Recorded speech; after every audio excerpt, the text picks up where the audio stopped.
मराठी व्यावसायिकांनी पुढे आलं पाहिजे, एकमेकांना मदत केली पाहिजे आणि मराठी व्यावसायिकांचा व्यवसाय हा वाढला पाहिजे, त्याचा प्रसार हा जगभर झाला पाहिजे।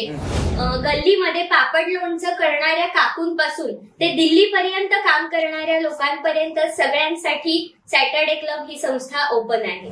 मला कलाकारांना पुढे आणणं, त्यांना व्यासपीठ मिळवून देणं यामध्ये खूप आवड आहे। म्हणून मग अंकुर कला केंद्र आता मी मुंबईमध्ये चालवते, बाबा तिथे नाशिकमध्ये त्याची धुरा सांभाळताय। न स्त्री स्वातंत्र्यम अर्हते ही मनूची जी एक व्याख्या आहे ती आजकालच्या स्त्रियांनी खोडून काढलेली आहे। म्हणजे असं म्हणतात की जिच्या हाती पाळण्याची दोरी ती जगाते उद्धारी। म्हणजे आमची कुठेही शाखा नाही हे सांगण्यापेक्षा आमच्या सर्वत्र शाखा आहेत हे सांगायला मला नक्कीच आवडेल।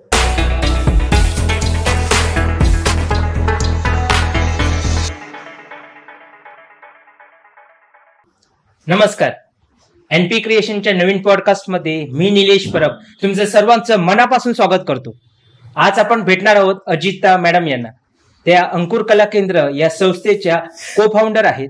त्याचप्रमाणे ते एक उत्तम निवेदिका आहेत, लेखिका आहेत, दिग्दर्शिका आहेत। त्यांच्याकडून आपण त्यांच्या आतापर्यंतच्या जीवन प्रवासाबद्दल बऱ्याचशा गोष्टी जाणून घेणार आहोत।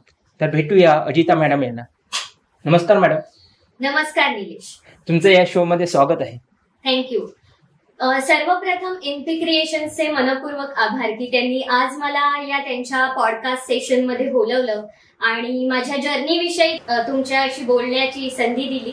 सर्वात प्रथम आम्हाला हे जाणून घ्यायला आवडेल की अंकुर कला केंद्र ही संस्था स्थापन करायची संकल्पना तुमच्या डोक्यात कशी आली? तसं म्हटलं तर अंकुर कला केंद्र ह्याचे जे फाउंडर आहेत ते आहेत माझे बाबा दिग्दर्शक श्री विद्याधर निरंतर। त्यांनी साधारणतः 1985 मध्ये ही संस्था सुरू केली नाशिकला आणि त्यांना सुरुवातीपासूनच नाट्यक्षेत्राची आवड होती। ते व्यवसायाने शिक्षक जरी असले तरी नाट्यक्षेत्राकडे त्यांचा कल असल्यामुळे त्यांनी ही संस्था स्थापन केली आणि आज ही संस्था मी पुढे चालवते याचा मला अभिमान आहे। अच्छा, मग या संस्थेच्या मार्फत तुम्ही कोणते कोणते उपक्रम राबवता? अंकुर कला केंद्र ही संस्था जी आहे ही मुळातच कलाकारांना एक नवीन व्यासपीठ मिळवून देणं आणि ज्यांना कुणाला स्वतःमधली कला जोपासायची आहे किंवा त्याची एक नवीन आवड निर्माण करायची आहे अशा कलाकारांसाठी आपण ही संस्था कार्यरत आहे। त्याचप्रमाणे जे कोणी आता बिझनेसमध्ये येऊ घातले तर त्यांच्यासाठी सुद्धा अंकुर कला केंद्र ही संस्था कार्यरत आहे। अंकुर कला केंद्र मार्फत मी अजून कोणते कोणते सर्व्हिसेस देता? जसं अंकुर कला केंद्र हे 2 व्हर्टिकल्स मध्ये काम करतं की ट्रेनिंग डिव्हिजन एक आहे आपलं आणि सर्व्हिसेस आहे। ट्रेनिंग मध्ये आपण तुम्हाला व्हॉइस मॉड्युलेशन, त्यानंतर थिएटरला म्हणजे ज्यांना रंगभूमीवर काम करायचंय त्यासाठी ड्रॅमॅटिक्सचे जे काही अंग आहेत ती सगळी शिकवली जातात। त्यानंतर ड्रॉइंग आहे म्हणजे अगदी एलिमेंटरी इंटरमिजिएट साठी ज्या मुलांना बसायचंय शाळेतून तर ड्रॉइंग देखील तुम्हाला शिकवलं जातं आणि स्कल्पचर स्किल्स तुम्हाला शिकवले जातात। तर ट्रेनिंगच्या अंडर या सगळ्या गोष्टी येतात आणि इफेक्टिव्ह बिझनेस प्रेझेंटेशन म्हणजे पब्लिक स्पीकिंग जे आहे मग ते अगदी एंटरप्रेन्युअरसाठी असो किंवा नॉर्मल वक्त्यांसाठी असो ट्रेनिंग अंडर आपण ह्या सगळ्या गोष्टी घेतो। आणि सर्व्हिसेस मध्ये जर तुम्ही विचाराल तर मी स्वतः निवेदक आहे, त्याच्यामुळे मी सगळ्या प्रकारचे इव्हेंट स्वतः होस्ट करते, निवेदन करते मी। त्याच पद्धतीने व्हॉइस ओव्हर, मग ऑडिओ बुक्स आहेत किंवा रेडिओच्या काही जिंगल्स आहेत किंवा आता तुम्ही बघाल की बिझनेससाठी ज्या काही ऍड आपण बनवतो, आपण टीव्हीवर देखील बऱ्याचशा ऍड बघतो, त्याच्यासाठी जो व्हॉइस ओव्हर बॅकग्राऊंड व्हॉइस जो लागत असतो तो व्हॉइस ओव्हर देखील तुम्हाला दिला जातो। व्हिडिओ एडिटिंग आणि व्हिडिओ ब्रँडिंग देखील केलं जातं। त्याचप्रमाणे ग्राफिक डिझायनिंग हा देखील आपला एक सर्व्हिसेस आहे। सो अशा पद्धतीने अंकुर कला केंद्र ट्रेनिंग आणि सर्व्हिसेस या 2 भागांमध्ये काम करतंय। खूप छान। त्याचप्रमाणे तुम्ही व्हॉइस ओव्हर आर्टिस्ट म्हणून काम करता, ह्याची सुरुवात कशी झाली? म्हणजे ती आवड लहानपणापासूनच होती? म्हणजे तुम्ही जसं म्हणालात निलेश की लहानपणापासूनच ही आवड होती, कारण मी माझ्या घरामध्ये नाटकाच्या सतत प्रॅक्टिस होत राहायच्या किंवा बऱ्याचशा शालेय वयापासून मी वक्तृत्व स्पर्धा किंवा कथाकथन स्पर्धांमध्ये भाग घेतेय किंवा एकपात्री अभिनय स्पर्धेमध्ये भाग घेतलेत. याच्यातूनच ही आवड निर्माण होत गेली. आणि व्हॉइस ओव्हर ट्रेनर जसे तुम्ही म्हणालात की अंकुर कला केंद्रामध्ये आपण कलाकार घडवणं, पण कलाकाराचा मेन जो आपण बेस म्हणतो हा असतो त्याचा आवाज.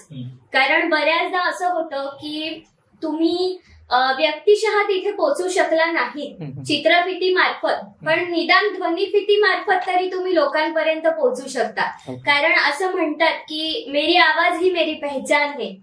सो मी त्या हिशोबानेच मग मी रेडिओमध्ये पण काम केलं. आकाशवाणी नाशिक केंद्रावर देखील मी होते आणि वेगळ्या वेगळ्या इन्स्टिट्यूट्समध्ये मी जेव्हा संभाषण कौशल्य किंवा वाक्चातुर्य याच्यावर लेक्चर द्यायला जायचे तेव्हा मला प्रकर्षाने जाणवलं की आवाज हा तुमची खूप जमेची बाजू असली पाहिजे, ज्याच्यातून तुम्हाला काय नेमकं सांगायचंय तो मुद्दा लोकांपर्यंत व्यवस्थित पोहोचवू शकता.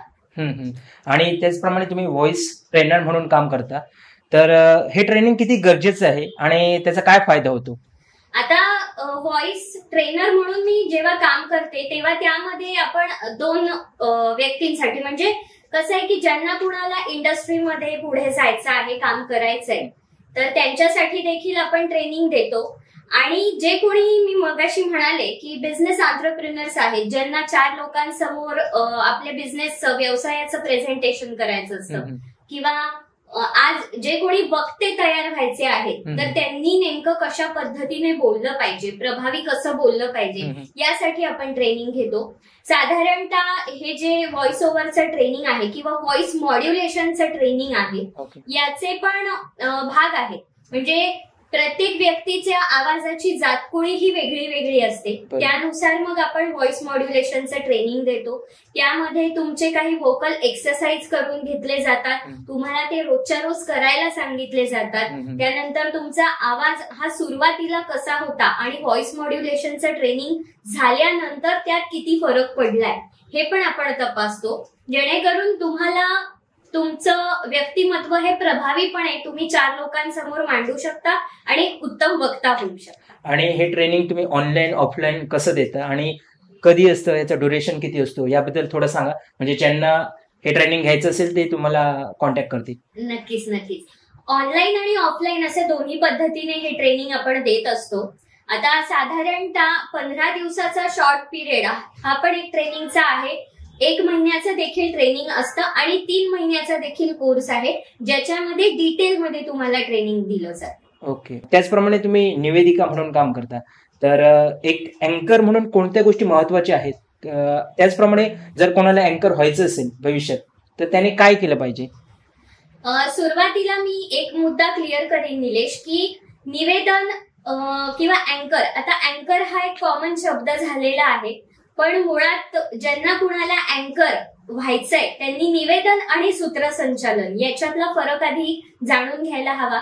कसं असतं की आपण बरेचसे राजकीय किंवा शासकीय असे कार्यक्रम बघतो, किंवा बरेचसे असे काही कार्यक्रम असतात संस्थांचे की जिथे तुम्हाला एक सुसूत्रता दिसते, की त्यांनी कार्यक्रम ठरवलेला असतो, त्याची रूपरेषा असते, तो कार्यक्रम फक्त तुम्हाला पुढे पुढे नेत जायचा असतो, त्याला म्हणतात सूत्रसंचालन. आणि निवेदन म्हणजे तुम्ही अवॉर्ड फंक्शन बघताय किंवा बऱ्याचशा गाण्याच्या मैफिली बघताय, तिथे तुम्ही निवेदन करता.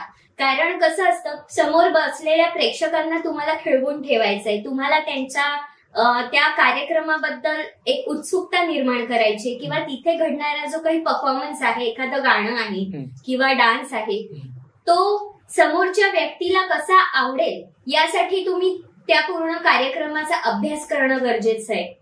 किंवा अगदी मुलाखत घेताना देखील तुम्ही कुणाची मुलाखत घेताय, तर त्या व्यक्तीची बॅकग्राऊंड काय आहे ती तुम्ही जाणून घेतली पाहिजे, त्या व्यक्तीचा तो अभ्यास तुम्ही केला पाहिजे. हे 2 महत्वाचे मुद्दे आहेत. आणि सर्वात महत्वाचं म्हणजे तुम्ही सूत्रसंचालन करा किंवा निवेदन करा, तुमचं वाचन आणि तुमचं निरीक्षण हे खूप चांगलं असलं पाहिजे. आज आपण टीव्ही बघतो किंवा बऱ्याचशा रिअल लाईव्ह शोला जातो, किंवा आपण आजकाल अगदी इंस्टाग्रामचे रील्स बघतो, व्हिडिओज बघतो, यामध्ये देखील एखाद्या व्यक्तीची बोलण्याची ढब कशी आहे, किंवा नेमकं तो कुठल्या शब्दांवर जोर देतोय आणि त्या विषयाचा त्यानं किती अभ्यास केलाय, या सगळ्या गोष्टी देखील तुम्ही बघणं गरजेचं आहे जेव्हा तुम्ही निवेदक होता किंवा तुम्ही सूत्रसंचालन करणार असता. कारण एकदा तुम्ही माईक हातात घेतला की तुमच्याकडे त्या शब्दाचा प्रतिशब्द उपलब्ध असणं गरजेचं आहे. त्यासाठी तुम्ही अडकून पडणं गरजेचं नाहीये. यासाठी वाचन करणं, निरीक्षण करणं खूप गरजेचं आहे. त्याचप्रमाणे तुम्ही सॅटर्डे क्लबच्या मेंबर्स आहात आणि प्रत्येक सॅटर्डेला वेगवेगळे इव्हेंट्स होत असतात तिथे, तर ही कन्सेप्ट नक्की काय आहे? सॅटर्डे क्लब विषयी सांगायचं झालं तर मी अगदी आवर्जून सांगेन की सॅटर्डे क्लब ग्लोबल ट्रस्ट ही संस्था जी आहे ही मराठी व्यावसायिक उद्योजकांसाठी ही चळवळ सुरू झालेली आहे. ही चळवळ सुरू केलेली आहे ब्रिज इंजिनियर माधवराव भिडे यांनी. 2000 साली ही चळवळ सुरू झाली. मराठी व्यावसायिकांनी पुढे आलं पाहिजे, एकमेकांना मदत केली पाहिजे आणि मराठी व्यावसायिकांचा व्यवसाय हा वाढला पाहिजे, त्याचा प्रसार हा जगभर झाला पाहिजे. यासाठी ही संस्था चळवळ चालू केलेली आहे.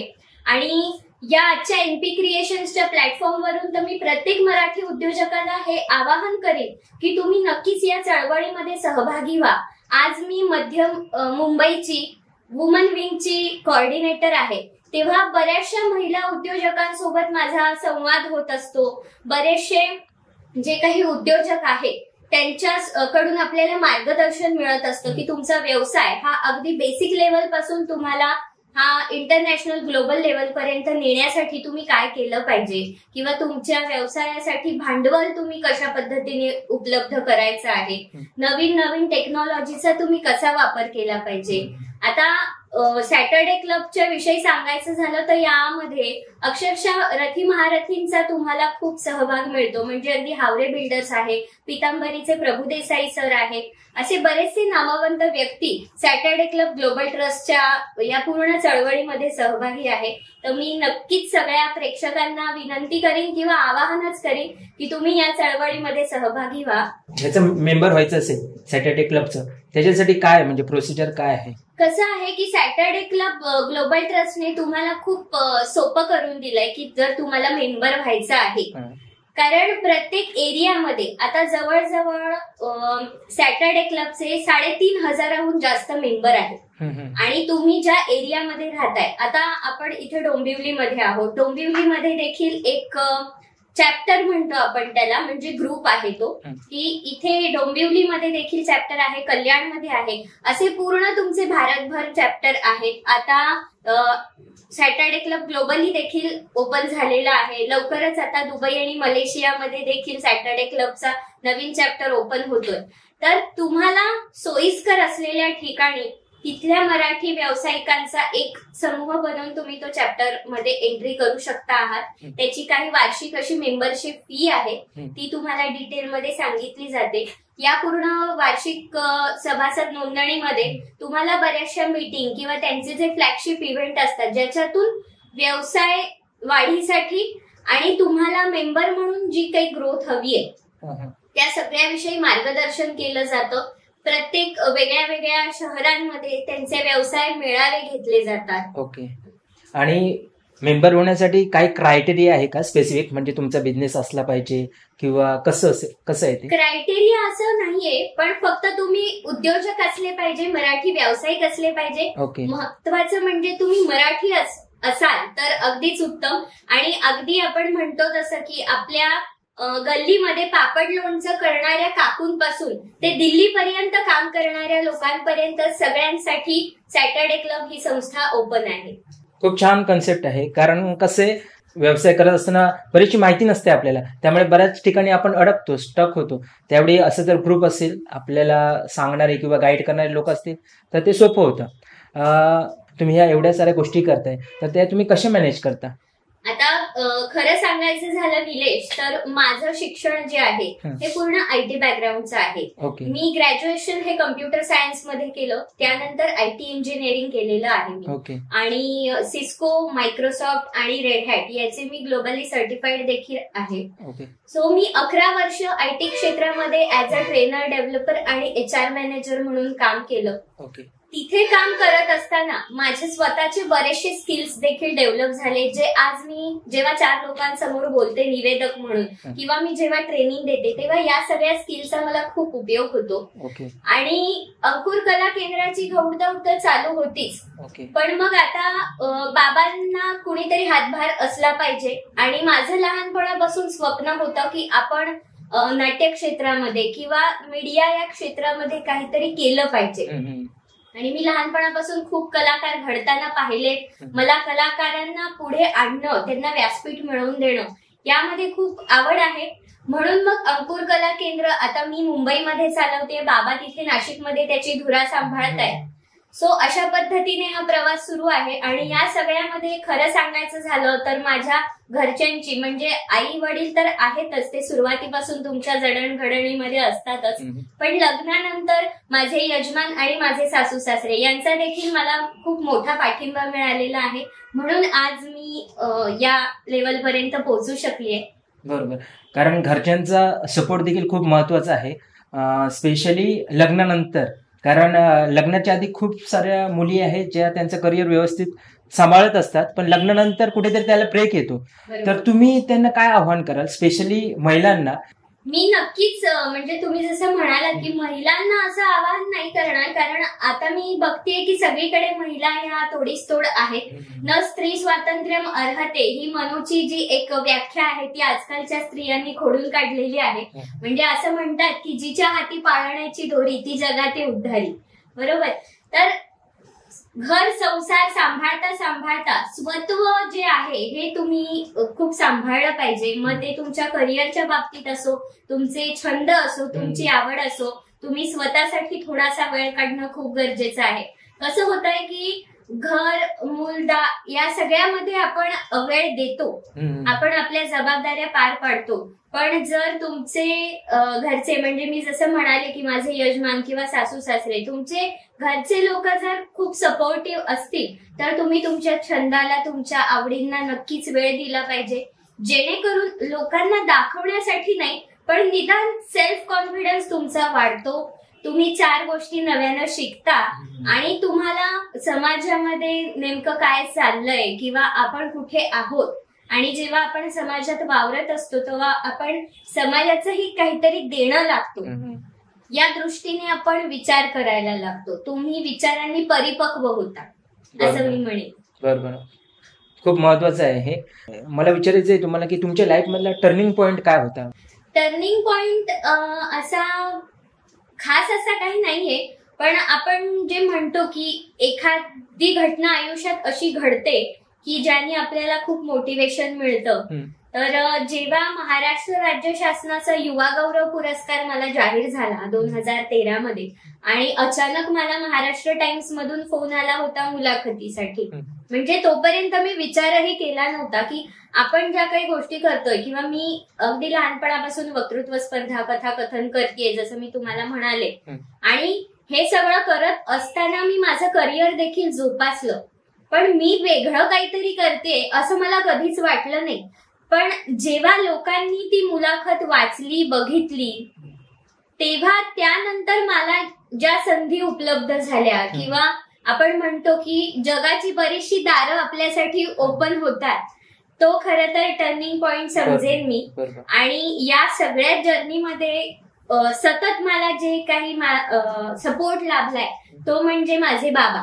अजून तुम्ही तुमच्या एकंदर जीवनातून जे आपण आपल्या अनुभवातून शिकत असतो ते तुमचं काही लर्निंग जे तुम्ही आमच्या प्रेक्षकांसोबत शेअर करू शकाल, असं तुम्हाला जे काही वाटत असेल ते तुम्ही सांगा. तसं तर मी बरंच काही सांगितलंच, पण कसं असतं बघा की माणसाने नेहमी विद्यार्थी दशेत असावं. बरोबर. म्हणजे तुम्ही कितीही मोठे झालात तरी तुमचे पाय हे जमिनीवर असणं खूप गरजेचं आहे. आणि एक लक्षात ठेवा की आपण स्वतःवर विश्वास ठेवणं खूप गरजेचं आहे. त्यामुळे जेव्हा आपल्यावर विश्वास असतो ना, तेव्हा सभोवतालची परिस्थिती, आजूबाजूच्या व्यक्ती ऑटोमॅटिकच आपल्याला सपोर्ट करतात. कारण कसं असतं, जर एखादी व्यक्ती धडपड करते आणि ती धडपड दिसतीये समोरच्याला, तर साहजिकच समोरची व्यक्ती त्यामध्ये इंटरेस्ट दाखवते. आणि एकच मी ठेवीन की आजकाल आपण बघतोय की जगामध्ये कॉम्पिटिशन खूप वाढलेली आहे. त्याच्यामुळे चेहरे आणि मुखवटे या दोन पद्धतीनं वागणारी माणसं पण तुम्हाला पावलोपावली दिसतात. तर अशा वेळी तुम्ही तुमचा संयम राखून तुमची वाटचाल केली पाहिजे. त्यानंतर कुठल्याही प्रकारचे हेवे धावे, भेदभाव या गोष्टी ज्या आहेत या सोडून दिल्या पाहिजे. आत्मकेंद्री होणं कधी कधी खूप गरजेचं असतं. आत्मनिरीक्षण आणि आत्मपरीक्षण या गोष्टी देखील खूप महत्वाच्या आहेत. मग त्या तुमच्या व्यवसायाच्या बाबतीत असो किंवा तुमच्या वैयक्तिक आयुष्याच्या बाबतीत असो. मी नक्कीच सांगेन की तुम्ही या सगळ्या गोष्टींचा जर नीट विचार केला तर तुम्हाला खरंच पुढे जायला खूप फायदा होईल. तुमचं पुढचं विजन काय आहे? तुम्ही 10 वर्षानंतर स्वतःला कुठे बघता? मी लहानपणापासूनच स्वप्न पाहिलं होतं की अंकुर कला केंद्राला मला कुठेतरी एक नाव मिळवून द्यायचं आहे. सो 10 वर्षानंतर मी मराठी एंटरप्रेनर असून पण मी हे अभिमानाने सांगेन की 10 वर्षानंतर मला अंकुर कला केंद्राच्या 10 वेगळ्या वेगळ्या ठिकाणी शाखा झालेल्या बघायच्या आहेत आणि त्या ग्लोबली असतील हे मी तुम्हाला आत्ताच शब्द देते. अरे वा, खूप छान. म्हणजे आमची कुठेही शाखा नाही हे सांगण्यापेक्षा आमच्या सर्वत्र शाखा आहेत हे सांगायला मला नक्कीच आवडेल. खूप छान. एकंदरीतच तुमचा हा सगळा प्रवास खूप इन्स्पायरिंग आहे आणि बरंचसं शिकण्यासारखं आहे तुमच्याकडून. तर तुमच्या थ्रू आमच्या प्रेक्षकांना देखील बऱ्याचशा गोष्टी शिकायला मिळाल्या असतील. तुम्हाला एनपी क्रिएशनच्या टीमकडून खूप साऱ्या शुभेच्छा. तर ह्या होत्या अजिता मॅडम. यांच्याकडून आज आपल्याला बऱ्याचशा गोष्टी शिकायला मिळाल्या. तर आपण भेटू एका पुढच्या भागात. तोपर्यंत काळजी घ्या. धन्यवाद. धन्यवाद.